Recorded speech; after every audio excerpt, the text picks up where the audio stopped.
আসসালামু আলাইকুম। আজকে আমার কাকা মারা গেছে, যার জন্য কিন্তু আজকে অফিস থেকে ছুটি নিয়ে সোজা বাসায় চলে আসলাম।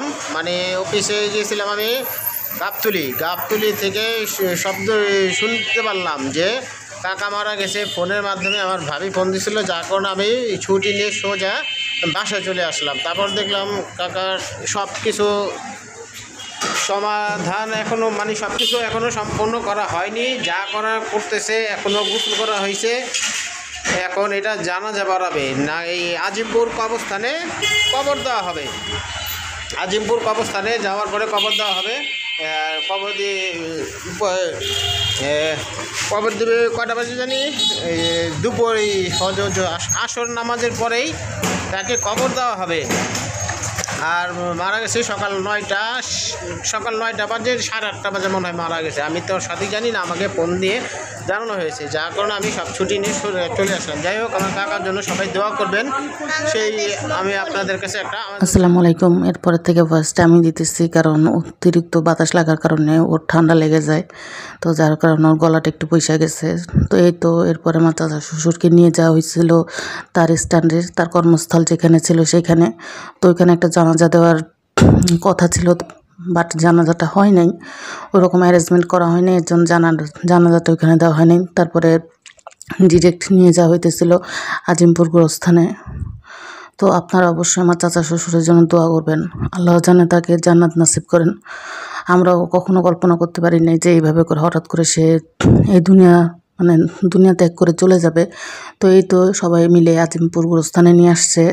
এখন কাকাকে শেষবারের মতো কবরে শায়িত করা হবে। তো এই আজিমপুর গোরস্থানে কিন্তু আমার ফুফু শাশুড়িকেও দাফন করা হয়েছে। তো এই তো এবার চাচা শ্বশুরও চলে গেল। তো এই মৃত্যুটা ছিল একদম অনাকাঙ্ক্ষিত একটা মৃত্যু, আমরা কেউ আশা করি নাই এরকম কোনো কিছু আমরা চিন্তাও করি নাই। তো যাই হোক, আল্লাহ যখন যাকে ডাক দিবে তখন সেখানে তার সাড়া দিতেই হবে। তো এই তো সবাই মিলে কবরের দাফন করার জন্য জায়গাটা ঠিক করতেছিল, মাটির করতেছিল। তো আর ও হয়তো বা এগুলো সব কিছু ভিডিও করতেছিল। এখানে অনেক মানুষ শুয়ে আছে। তো মৃত্যু হলো একটা চিরন্তন সত্য, এখানে আমাদের সবাইকে যাইতে হবে, এটার থেকে আমরা কখনোই সরে আসতে পারবো না।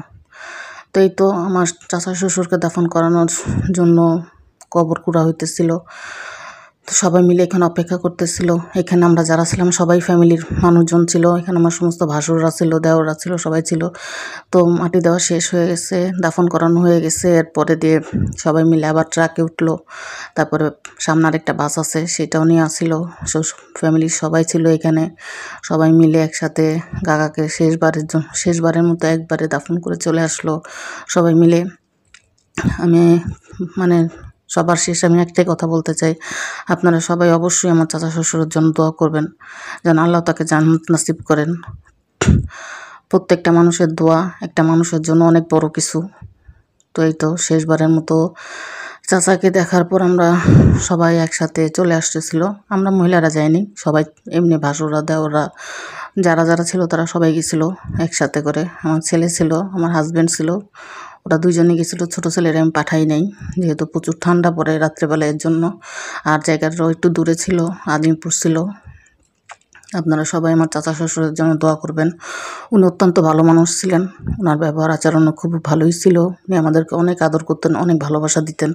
যেহেতু আমি শ্বশুরকে পাই নাই, চাচা শ্বশুরকে পাইছি, উনিও কিছুটা আমার শ্বশুরের অভাব আমাকে পূরণ করার চেষ্টা করতো সবসময়।